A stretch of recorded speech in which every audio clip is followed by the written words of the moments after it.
Mae Caneuon oddi ar album Tincian, mae'r spectrwm o be dwi'n ganu am yn hollol bonkers mewn ffordd.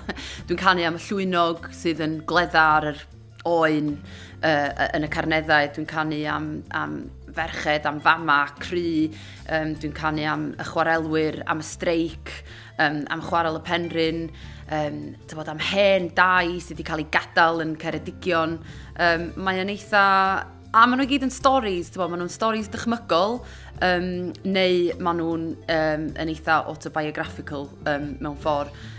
Felly, dim lot o ganeuon am gariad a tor calon, ond mae yna eitha lot o themau, eitha cry, eitha anodd. Ond hefyd, mae yna lot o ddisgrifio y mynyddoedd a'r chwarel a y natur hefyd sydd yn beth sydd yn neud fy myd i droi.